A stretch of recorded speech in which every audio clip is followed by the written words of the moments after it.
Depuis quelques années, on sait que le Botox est très à la mode, en tout cas pour traiter les rides, pour traiter certaines maladies comme celle de l'incontinence de la vessie.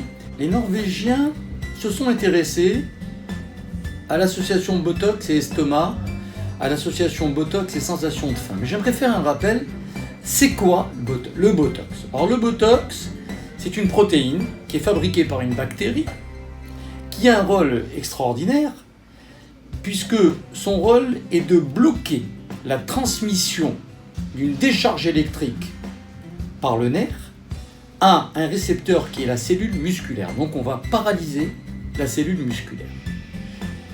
Donc cette bactérie, qui est une protéine, va s'interposer entre l'émetteur qui est le nerf et le récepteur qui est la cellule musculaire, donc qui va se paralyser. Et donc c'est comme ça qu'on comprend qu'on peut traiter les ridules, notamment du front. C'est comme ça qu'on comprend qu'on peut traiter les vessies qui sont hyper irritables, qui se contractent beaucoup en les paralysant. Alors les Norvégiens se sont intéressés au Botox dans l'estomac et ils ont fait une étude avec certains patients où par fibroscopie, donc par une méthode où on rentre un tube dans l'estomac avec une caméra, ce tube est muni d'une aiguille, laquelle aiguille va piquer dans quelques zones de l'estomac et injecter du Botox.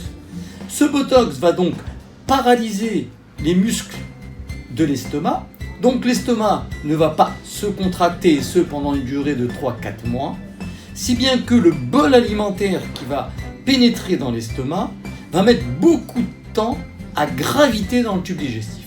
Et le fait qu'il y ait une stagnation du bol alimentaire plus longtemps que prévu va entraîner une meilleure sensation de satiété. Voici donc l'étude des Norvégiens. Les Norvégiens ont conclu dans leur étude avec un certain nombre de patients que c'était une méthode qui marchait bien, mais pour les surpoids, pas pour les obèses, parce qu'on ne s'adresse pas du tout aux obèses que j'opère, pas du tout aux obèses morbides qui nécessitent une opération chirurgicale type sleeve ou bypass. Ils ont remarqué qu'il y avait un résultat au bout de 4 mois, 6 mois, d'une perte, j'allais dire, en termes d'excès de poids, de peut-être 30% de l'excès de poids sur des IMC, donc des indices de masse corporelle inférieurs à 30. Bien sûr, on ne s'adresse pas aux IMC supérieurs à 30 ou 35.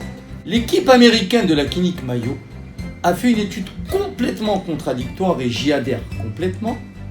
Elle a fait une étude en double aveugle. On a pris 2 groupes de malades. Les uns, on les a injectés de Botox.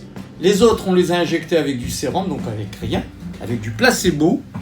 Et on a fait l'étude sur 6 mois. On a vu que les résultats étaient strictement les mêmes.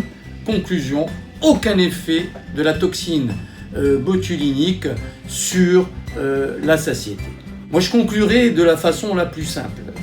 Aujourd'hui, on est dans une course vers les méthodes les moins invasives pour traiter l'obésité. La meilleure méthode, c'est le changement du comportement alimentaire. Ensuite, à partir d'un IMC à 32-33, il ne faut pas se leurrer.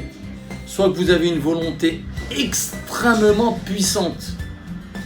Et à ce moment-là, vous changez de comportement alimentaire. Vous avez une activité physique régulière. Ça peut marcher, vous ne pouvez pas maigrir, perdre plus de 15 kilos, c'est impossible.